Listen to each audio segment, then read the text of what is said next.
সাম্প্রতিক সময়ে বাংলাদেশে চীনা নাগরিকদের সঙ্গে স্থানীয় তরুণীদের বিয়ের প্রবণতা বেশ বৃদ্ধি পেয়েছে। দেশের বিভিন্ন প্রান্ত থেকে প্রায়ই এমন বিয়ের খবর গণমাধ্যমে উঠে আসছে, জানিয়ে ব্যাপক আলোচনা চলছে।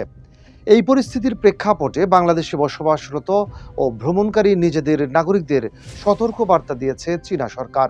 গত মঙ্গলবার অর্থাৎ 14ই জুলাই ঢাকাস্থ চীনা দূতাবাস তাদের নিজস্ব উইচ্যাট অ্যাকাউন্টে এই সতর্কতা জারি করে। সেখানে স্পষ্টভাবে জানানো হয়েছে যে কোনো চীনা নাগরিক প্রতারণার প্রশ্রয় নিয়ে বিয়ে করলে কঠোর শাস্তি পাবেন। এমন অবৈধ ও অসৎ উপায় অবলম্বনকারী ব্যক্তিদের দেশে ফেরার পর মানব পাচারের অভিযোগে গ্রেফতার করা হতে পারে। এর পাশাপাশি বাংলাদেশে ভ্রমণের ক্ষেত্রে চীনা নাগরিকদের বাড়তি সতর্কতা অবলম্বন করার জন্য অনুরোধ জানানো হয়েছে।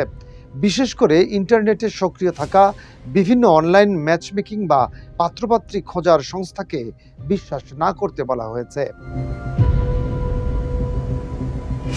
চীনা দূতাবাস এই ধরনের অনলাইন বিয়েকে মূলত অর্থ দিয়ে কনে বা বিয়ে কেনার শামিল হিসেবে অভিহিত করেছে। দূতাবাস সূত্র আরও জানায় যে এই ধরনের আন্তঃসীমান্ত বিয়ের আড়ালে অনেকে বড় ধরনের প্রতারণামূলক চক্রে জড়িয়ে পড়ছে। যারা বিয়ের ব্যবস্থা করে দেওয়ার নামে অনৈতিক প্রস্তাব দিচ্ছে তাদের সম্পর্কে প্রশাসনকে অবহিত করার আহ্বান জানানো হয়েছে। দূতাবাস সতর্ক করেছে যে এই ধরনের বিয়েতে জড়িয়ে পড়লে নাগরিকরা বড় ধরনের আইনি ও সামাজিক ঝুঁকিতে পড়বেন।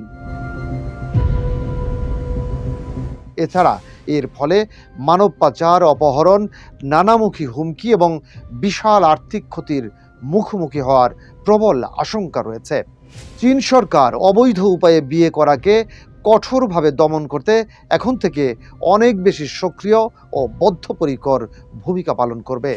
প্রতারণামূলক বিয়ের ফাঁদে যারা ইতিমধ্যে পড়েছেন বা ক্ষতিগ্রস্ত হয়েছেন তাদের দ্রুত পুলিশের সাহায্য নিতে বলা হয়েছে। দূতাবাস স্পষ্ট করেছে যে কোনো ধরনের অপরাধমূলক কর্মকাণ্ডকে বিন্দুমাত্র ছাড় দেওয়া হবে না এবং আইনি ব্যবস্থা নেওয়া হবে। এর মাধ্যমে চীন মূলত তাদের নাগরিকদের নিরাপত্তা নিশ্চিত করার পাশাপাশি অপরাধ চক্রের মূল উৎপাটন করতে চাইছে। তারা বলেছে এ ধরনের বিয়ে করলে সহজেই মানব পাচার, অপহরণ, হুমকি, আইনি ঝামেলা এবং আর্থিক ক্ষয়ক্ষতির মুখে পড়ার ঝুঁকি থাকবে। যারা প্রতারণামূলক বিয়ের শিকার হয়েছেন তাদের পুলিশকেও অবহিত করতে বলা হয়েছে।